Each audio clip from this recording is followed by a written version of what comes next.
We Remember When spotlights two establishments that have served their communities well and earned a place in history.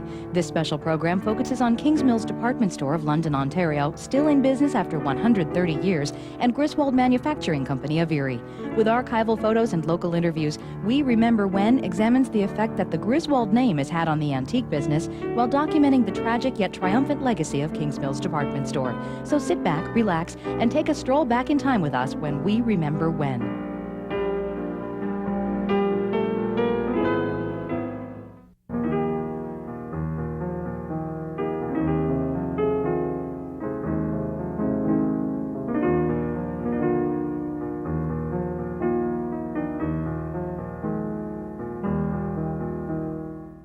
In an age when rapid change is the norm and traditions are abandoned in a mad rush to be on the cutting edge, it's refreshing to see a family heritage remain successful, especially in the free-for-all world of business.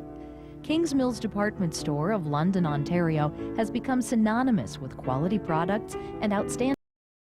6 generations of the Kingsmill family have owned and operated the store since 1865, surviving fires, fads, and flights of shoppers to suburban plazas and malls. Born in a horse-drawn era, Kingsmill stands poised to enter the cyberspace world of the 21st century. A simple dry goods store, founded on a belief that customers are important, has used time-honored attention to basics to create a landmark business that is about to span 3 centuries.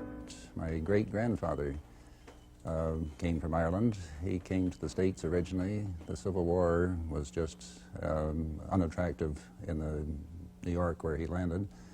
He came to Toronto and worked for a firm of wholesalers in the dry goods business. And on weekends and that type of thing, with the railways expanding out of Toronto, he visited the surrounding communities and came back to London repeatedly with an idea of establishing his own business. Once while in London, he, in collecting an account, found this site, and on the site that I'm standing, 4 floors below, he bought the front part of the property and established himself. It hasn't been easy to survive 131 years. Age is never the province of the faint-hearted. Faith is a must, all day, every day. Faith that you're creating something important, a relationship with customers and suppliers. Faith that you will not only survive, but grow and prosper. Faith that what you do today is the building block upon which tomorrow rests. Through the years, Kingsmills has faced difficult decisions. Fire has struck 3 times. The last blaze in 1931 gutted the building. But the faith upon which the business was built could not be destroyed. This particular building that we're in on this site has weathered 3 fires, looking back, 1878, 1911, and a disastrous fire in 1931. The whole building was destroyed and adjacent properties as well. And the store was able to, like a phoenix, arise again from its ashes. From the moment you enter the 4-story building on Dundas Street, you can feel the pride all around you. Gleaming hardwood floors and embossed tin ceilings create the perfect setting for classic styles. Elevator operators greet you with a smile and friendly directions if you don't know where to find what you're looking for. We still are one of the few stores left with human operator facilities. It serves an interesting purpose because the girl gives friendly direction to customers that are wondering what departments are on what floor. Pneumatic tubes may seem like a quaint curiosity from a bygone age, until you realize they're a quick, efficient way to centralize the handling of cash. Behind the scenes, a sophisticated accounting and inventory system keeps track of sales and merchandise. Our cash system, again complemented by the Tyler accounting state-of-the-art computer, gives us central cash, the ability to send messages back and forth, hopefully to change American funds. If somebody gives us a $100 bill early in the day, we can make change instantly or within seconds right from the central office. And we've happily retained it as a very useful extension of our office facility. In addition to being functional, it's also fun. No matter how many times you've watched, it's still fascinating to see the tubes whoosh off to some mysterious room and a moment later, return with your change. Merchandise on display throughout all 4 floors is the best quality available. Kingsmill's buyers pay careful attention to every facet of the market and know what will appeal to their clientele. While some stores have stepped down in quality in order to advertise low prices, Kingsmill's believes strongly in maintaining high quality at a fair price. Many of our competitors have traded down in the marketplace. For instance, sofas that used to sell for $1,200, they're $1,199. You know, they've gone to the $699 price point. I know one particular chain that is selling a sofa for $299. We have gone the other way. We haven't overpriced ourselves, but we tend to look for quality and value, and there aren't that many places left that you can purchase quality goods at a fair price, but we're one of those locations. Niche marketing has become a business buzzword in recent times. Before such strategy-filled business schools case studies, Kingsmill's was doing it successfully in the marketplace. The store provides a classic example of how to use carefully defined marketing to remain competitive. We've had to adjust our thinking from time to time. We realized some time ago that we couldn't be all things to all people. And as I'd mentioned before, we're not in every department, such as appliances or sophisticated electronic goods. We've tried to establish ourselves where we felt we had an expertise, again in the interior decorating, extending ourselves into the home. We have our own alteration people on staff, in-house, and alterations can be done very quickly and efficiently with hands-on, considerate, well-trained people. One of the longtime cornerstones of Kingsmill's business has been fine china and crystal. These items have made this a destination store, a place where customers who know what they want know they can find it, sometimes even the most unusual pieces. At the turn of the century, we still have in our little museum Limoges china, which had our name on it. And even before the turn of the century, when they didn't have to have country of origin by law printed on the bottom of china, china was made for us and we had our name on, and without Delft, for example, and or the Limoges factories in Europe. During the fire of 1931, it was one way of cleaning out some of the stock. I understand from an employee that had been with us when she started at age 16 in 1928, and when she retired at 83, she almost sued us for wrongful dismissal. But she had made china her heart and soul and part of the business, so Shirley Kincaid. She remembered 5 crates of thunder mugs, and of course with the advent of modern plumbing, I don't know just how they cleared them out, but I suspect there were some potted flowers around London. You know, we carry a lot of English product, and of course that relates very strongly to our English heritage of Canada. And so, you know, these companies have very strong presences here, and of course having that strong presence also means that they have strong business relationships. We have made an effort in the last 5 years to grow primarily our Waterford business and to be a destination store. Another main attraction is clothing, especially women's fashions. The store's buyers have always gone the extra mile, or even thousands of miles, to find the finest styles and latest colors. The store has a long history of anticipating customers' tastes. Even in the 19th century, Kingsmill's could read minds. He was, with his old family connections, traveled across the Atlantic an inordinate number of times, at least 4 times a year, which gave him an advantage over the competition. Others that took their family once a year only saw the style changes infrequently, and especially after Queen Victoria's era, when physically she was in mourning for so many years and everybody dressed in black. He visited the continent and brought in colorful fabrics and was always just one step ahead of his competition. The very nature of clothing fashion is change itself. So what should a buyer look for? A store expert offers this advice. Over the years, I have found the fashions to change, especially the hemlines going from short to long. Right now, they're at a more medium length, and I think the trend goes to whichever you're comfortable with. I would feel that that would be the better way to go. Oh, I think people are definitely going more for classic styles. Although Kingsmills does not try to be all things to all people, it carries a wide variety of merchandise.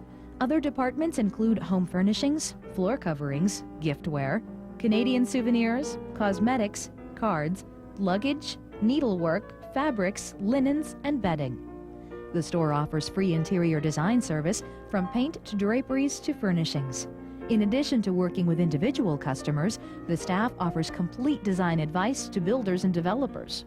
The services offered to the clients from Kingsmills would involve the selection of paint colors, carpet, draperies, furnishings, a service that will give the home owner a total look. Competition is a fact of life in the retail trade. When you grow up in the business, you learn that lesson early, as Tim Kingsmill has. Although it might seem that large national outlets would be a serious threat, independent specialty stores are actually a bigger challenge. We do compete against the major department stores, but we also, probably our biggest competitors are independents in each sort of market segment. For instance, in furniture, you know, our competition would be strong independent stores in this area as opposed to major chains. In our China area, we do compete against department stores, but then again our major competition would be independents in this area. So it's really trying to find your different niches in each market and doing them, executing your marketing plans extremely well. Kingsmills takes pride in being price competitive, considering the quality of the merchandise. The perception is that we would be perhaps more expensive. We really strive to be competitive. And then we're competitive, and then we take great pride in being able to just take it one step further and say, yes, we can offer the gift wrap for you, yes, we can deliver it for you. And whether we're shipping it in London, whether we're shipping it to Vancouver, whether we're shipping it over to the UK, or, you know, we have all those abilities to do that. The surroundings build atmosphere, the products bear the marks of quality. The business plans are well conceived and executed. But those are not the real secret to success. What is it about Kingsmills that inspires customer loyalty that most stores can only dream about? The answer echoes through the years. Service, service, service. The foundation of service starts with knowing what customers want. At Kingsmills, product buyers also work on the sales floors, so they get continuous feedback on their buying decisions. They and the rest of the sales staff have been at Kingsmills for years and know the merchandise thoroughly. Most important, they know the customers. This enables them to anticipate and respond to individual needs. The result is impeccable personal service, and customers respond with loyalty to the store. The Kingsmill customer is a very unique customer to the store. They have a loyalty second to none. And people come here, this is their store, they're very proud to shop here. They're very proud to have their friends know that they shop here. And they're a very nice person to deal with. I had a man and a lady come in here the other day, kind of fought their way through the fog when I didn't think anybody else would even be out driving. And I said, "Where did you come from?" And he says, "Oh, about 60 miles north of here." I said, "What are you doing here?" He said, "Oh, my wife wanted to buy a coat, so we came down to Kingsmills. We're turning around, get back in the car, and we're headed back up north as soon as we're finished." So it wasn't he was coming to town to look for a coat, it was he was coming to London, to Kingsmills, to buy a coat. And I think that's very typical of the customer in this store. I think the big advantage we have here is really the quality of person and the customer service that we can offer a customer. We have a staff that's been with the store a number of years, and certainly our plans are to keep them with the store a number of years in the future. And we can offer, I believe, customer service second to none. A lot of stores pay lip service to it, and they have signs that read it and handouts that give you at the door, but they don't really believe in it. I think this store has a tradition of treating people right, of serving people right. Customer service takes many forms: free parking, gift wrapping, delivery, credit, returns, special events, each intended to make shopping easier and more convenient.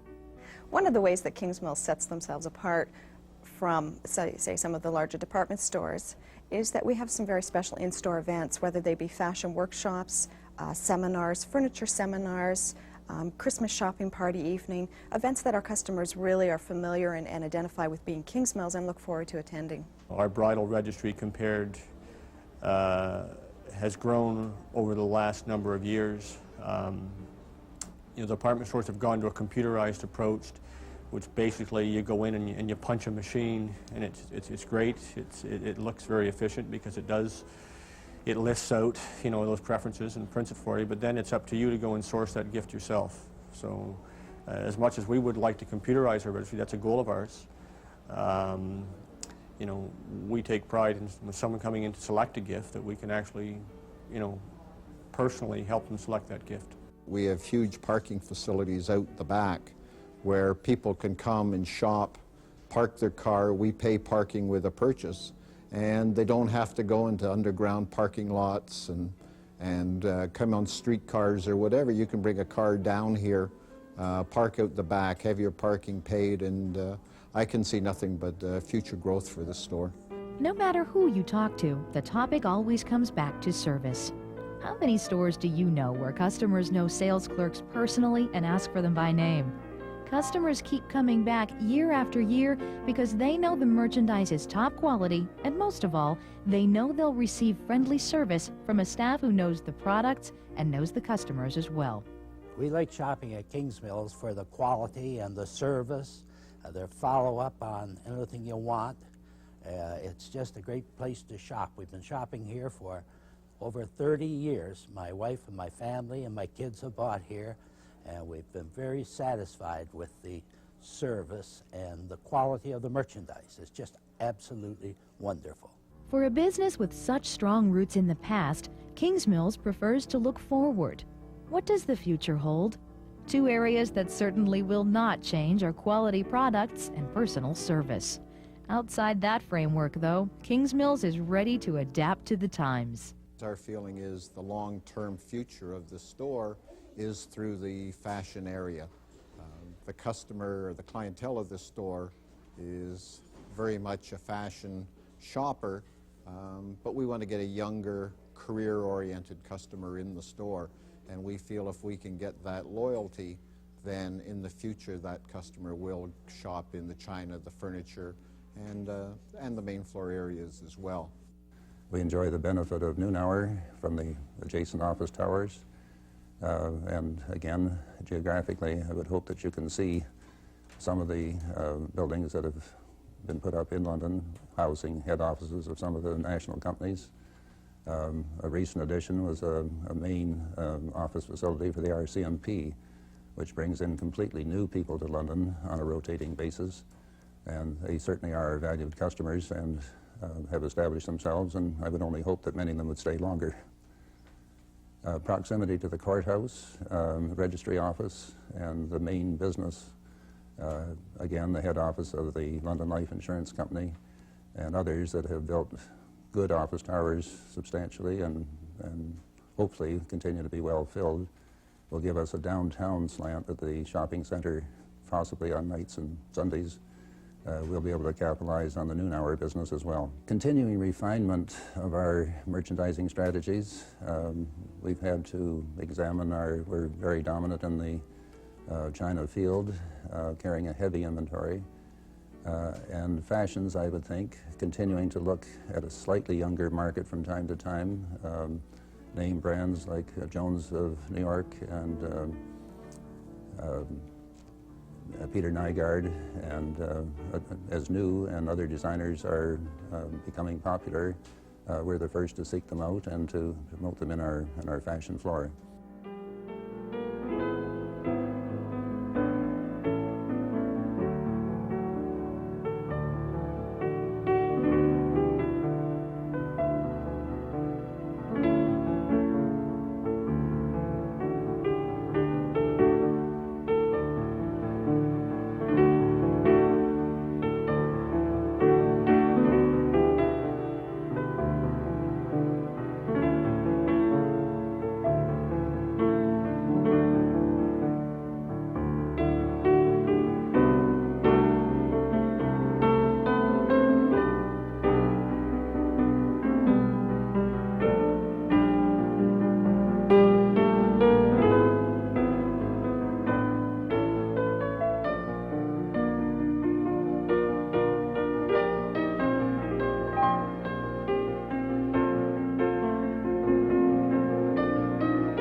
No one knows what the future will hold, but if the past and present are any indication, one feature of the London skyline will be around for a long time.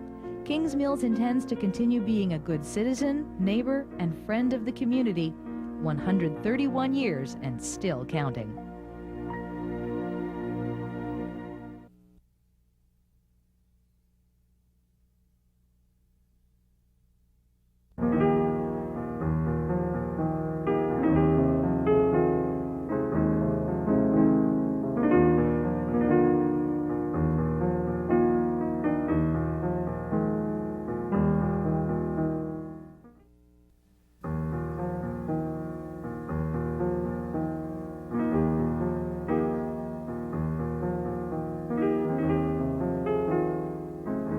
Nearly 40 years after an Erie manufacturer closed its doors for the last time, the company's products still enjoy a booming trade. The name Griswold remains prized around the world for quality and variety by cooks and collectors alike.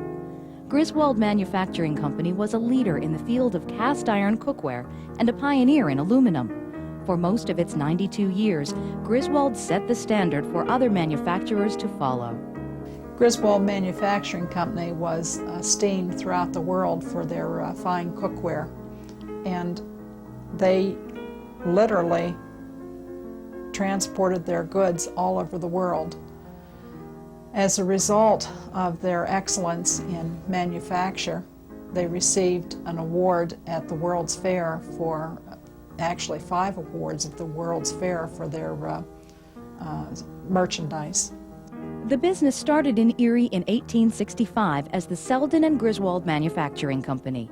The founders were brothers Samuel Selden and John Card Selden, and brother-in-law Matthew Griswold. The Seldens were members of Erie County's leading industrial family. Matthew Griswold was from a distinguished Connecticut family and moved to Erie at age 30 to go into business with the Seldens.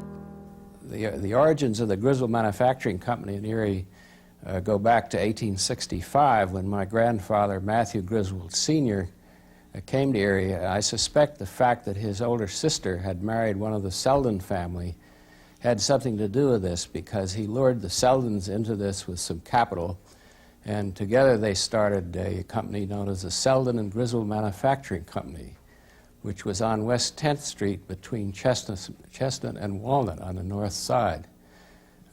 I've seen some pictures of this plant. It looked like a shack, really, with some stacks sticking out of the top of it. And things went on there pretty well until they ran out of room. Their new company specialized in making door hinges. In the early years, approximately 20 employees worked at the factory on the corner of West 10th and Chestnut Street on the bank of the Erie Extension Canal. The closing of the canal in 1871 opened up the city's west side streets, allowing the company to expand until it eventually occupied the whole block from Chestnut to Walnut Street. During this period, restaurant wares were added to the product line.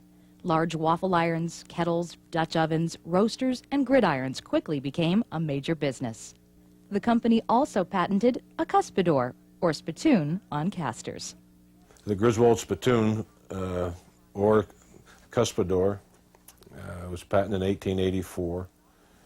And from my understanding, the salesman would travel by train or whatever to different parts and carry the little miniature spittoon with them as a sample. And that was their method of selling the larger spittoon, excuse me. By 1884, 100 men were working at the plant. Around this time, Matthew Griswold bought out the Seldens. A year later, the plant was severely damaged by fire, but was quickly repaired and back in business. About 1890, Arthur Vining Davis, a young engineer from the Pittsburgh Reduction Company, traveled to Erie with samples of a new metal. Somebody's got to use it. But if they won't even try it? Then we'll have to try it out for them. How do you mean? What do you think aluminum's good for? Lots of things. Takes the place of iron pots, pans, kettles. That's an idea. Who makes kitchen utensils around these parts? Oh, there's a firm in Erie makes cast iron ones. Let's go up and see them. Huh? Borrow a pattern or two from them, and we'll cast up something. When they see how much better it is, why, they'll fall over themselves to buy our aluminum.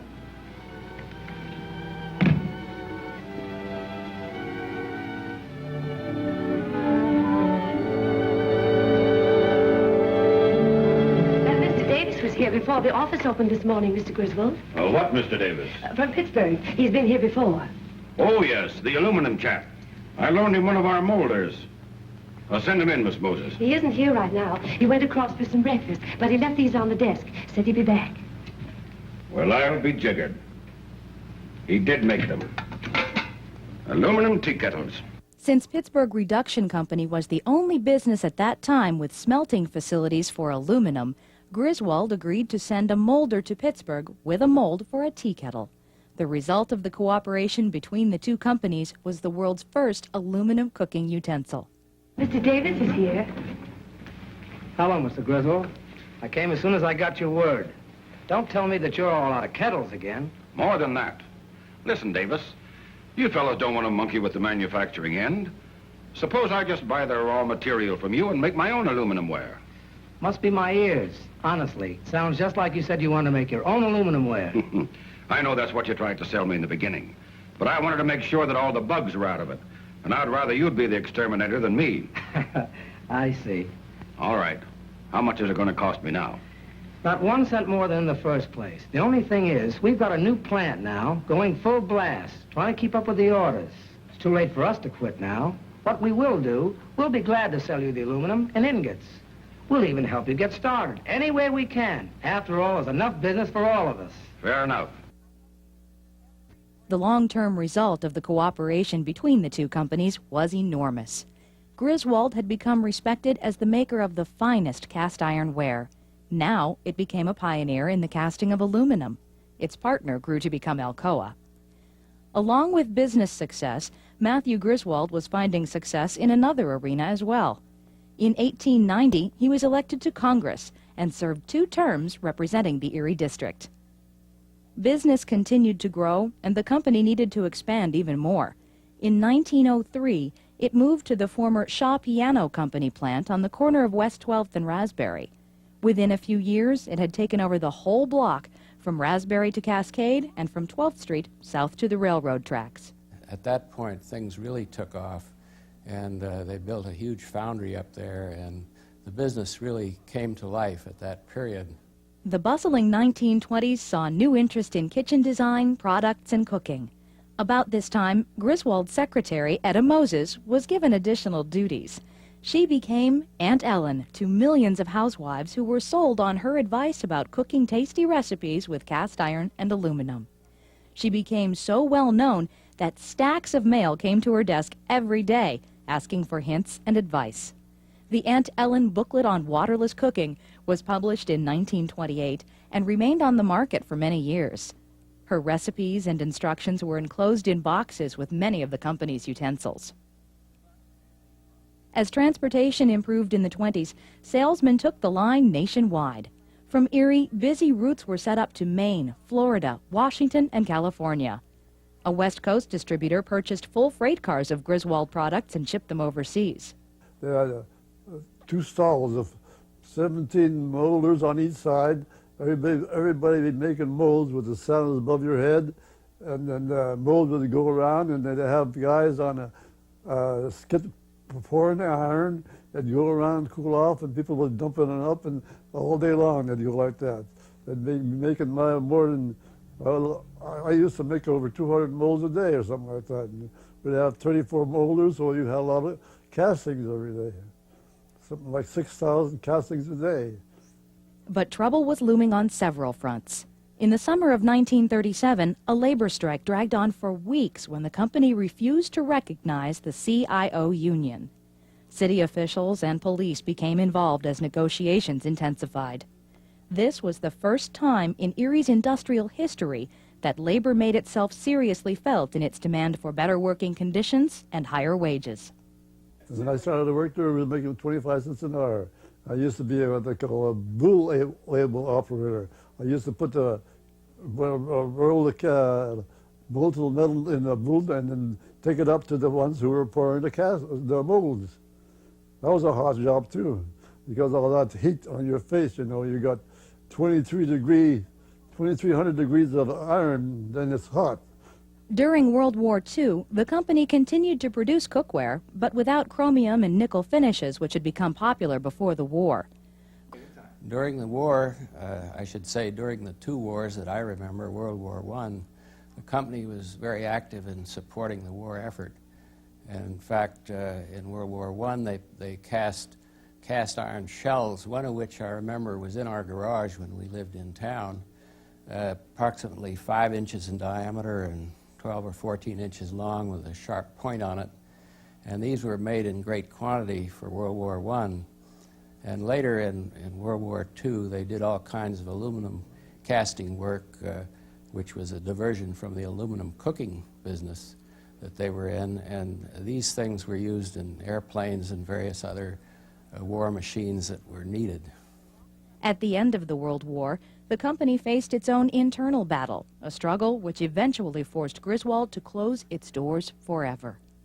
Well, somebody has asked about how the company went on in the 40s and how it happened to be sold. And my recollection of that is that about 1945 or so, 46, Ely Griswold felt that he wanted to get out of the business. And at that point, my father, who had been president, had died in 1944. And I and several of my brothers were away in the service, as was Ely's son, Tracy. And so the plan to sell proceeded, and the company was indeed sold in late 46, I believe it was, to some New York interests. They managed it for quite a few years after that, all the while as time went by, selling parts of it to different other interested companies. The restaurant line went to McGraw-Edison, I believe, and finally at the end of the line, back in the 60s sometime, the castware was sold to the Wagner Company in Sydney, Ohio, who had been actually the company's bitterest competitors over the years. We still maintain that the quality was never as good as it was when it was in Erie with Griswold, but that's the way things go, so here we are today, and I guess the name is no longer used, but it certainly is avidly collected. Well, at the time when I got a job up there in '34, well, it was hard to get a job. So once I got in there, I stayed in there. I applied for a job at GE. They wouldn't even talk to me. Other places they wouldn't do. So I had to take what there. But we made a decent living up there after a while. Because as things progressed, we got a union and wages went up better and stuff like that. Until Eli Griswold sold it. He sold it to people in New York City. Because Roger Griswold Jr., he wanted to buy the place, but the uncle wouldn't sell it to him. So the other companies took it. Then began a period of corporate downsizing. Product quality slipped. Gone were the fine, sharp iron castings with precise thin walls and smoothly ground and polished finishes that were characteristic of the earlier Erie and Griswold trademarks. But the company wasn't ready to give up the ghost yet. In 1948, finished ware was reintroduced and complete cookware packages were added to catalogs. The company participated in Erie's Bicentennial Parade in 1951 and produced a souvenir for the occasion. About 3,000 pup paperweights were given away during the Bicentennial Parade and later to distributors. They have since become a favorite of collectors. They also had, they call little puppies, they used to have cast iron puppies, but they made a lot of those too. That was a souvenir they gave away during the centennial they had here. They had people on the bus riding around, throwing them out to people. In late 1957, the company sold its commercial electric cooking product line to McGraw-Edison Company. Soon after, it sold the remaining iron and aluminum lines, along with Griswold trademarks, to a competitor, the Wagner Manufacturing Company in Ohio. On December 7, 1957, the plant closed. 67 people lost their jobs. A once proud manufacturing company was gone. But that's not the end of the Griswold saga. True to their reputation for durability, Griswold products remain a prize for cooks and collectors alike. Griddles, kettles, and skillets are still used daily in restaurant and home kitchens. Other owners like to display their treasures. My husband Jim and I went looking for a Griswold griddle because we wanted the hamburgers and the toasted cheese sandwiches to taste like Mom's did. Unfortunately, when we first started looking, we couldn't find one, and I went to the used stores and a couple shops. We couldn't find any. When I did find one in a little antique shop on 26th Street, I brought it home and I thought I really had found a prize, which we still use it. And I guess that's what started us, because every time I found a piece of Griswold after that, it went into the basement or else I used it to cook with. Griswold is the most widely known name in cast iron collectibles. It is found throughout the world in garage sales and prestigious antique galleries. The network of collectors is growing rapidly. Because they keep in close touch, word of a special find can spread rapidly too. It seems like a deal is always cooking. A few years back, about 10 years ago, my husband and I went down to the little flea market there on Peninsula, and he come running up to me and he said, "Sally, I found a bread pan I really want you to get." He said, "It's a really nice one." It was a little 2-section pan. Probably you would cook an English muffin bread in it, a 2 bread. So we picked it up and we brought it home, and a couple days later I was talking to someone from out of state that I knew collected and told him that we'd picked up this little pan. I used the pan a couple of times before I had talked to this gentleman. I hung up the phone, and about 20 minutes later the phone rang again, and it was a man from Florida, and he said, "You have an unmarked Erie bread pan that I want." He said, "What do I have? How am I going to get it away from you?" So I said, "I'll trade you for a Zero waffle iron, which is part of the toy set." And he said, "It's in the mail tomorrow." And it was. And he loved his end and I loved my end. Even though the pan was pitted, he still wanted it, and I wanted the waffle iron. Of all manufacturers, Griswold has the greatest number and variety of patterns. That wealth of products intrigues and challenges collectors. Griswold collectors are always interested in completing sets, whether it's skillets, miniatures, children's sets. And one of the biggest challenges in collecting now are the muffin pans. And reportedly there's close to 200 different variations of muffin pans. There's, they call Turk heads, which is the floury cookie, to the short shallow plet pans, to the breadstick pans. And one of the biggest challenges today is to collect all the 200 different variations of the muffin pans. Well, the miniature waffle irons has probably been one of the most desirable pieces for the longest period of time. The Zero waffle iron and the facsimile waffle iron, which was a little waffle iron 2 inches, and Zero waffle irons about 4 inches. A lot of the collectors have them, but there are a lot of collectors that's still in search of it. And the reason that they're still in search of it, they're so dainty that the hinges get broke and the handles get broke, and maybe the base gets lost. One of the nicest collector's items, as far as rarity and just appearance, would be the clock. I suppose that that's one of the most desired pieces. It's called an Erie up-to-time clock, and it was an advertising piece that would be used in department stores like Boston Store in Erie, where they would handle a lot of the cookware as a regular item or line of merchandise that they sold for Griswold. And so the collector's clock is among the top 10 items most desired. Miniatures are always in demand. Many smaller items were actually introduced as children's toys. The children's toys, the daughter sets as they were frequently called, were of a great deal of interest because the little daughter would always like to be in the kitchen doing the same thing that Mama was doing. As a result, Griswold on a regular basis marketed toys for little girls to play with. And some of them included a coupon where you could send in directly to the Griswold Manufacturing Company in Erie, and for 5 cents they would send a facsimile, meaning, of course, a reproduction of the big item that Mama used. Advertising giveaways and employee gifts and souvenirs are other longtime favorites. Okay, there are many nice advertising pieces or giveaways. We usually refer to them as by Griswold. One advertising piece that's frequently hunted for by the collector is the egg separator.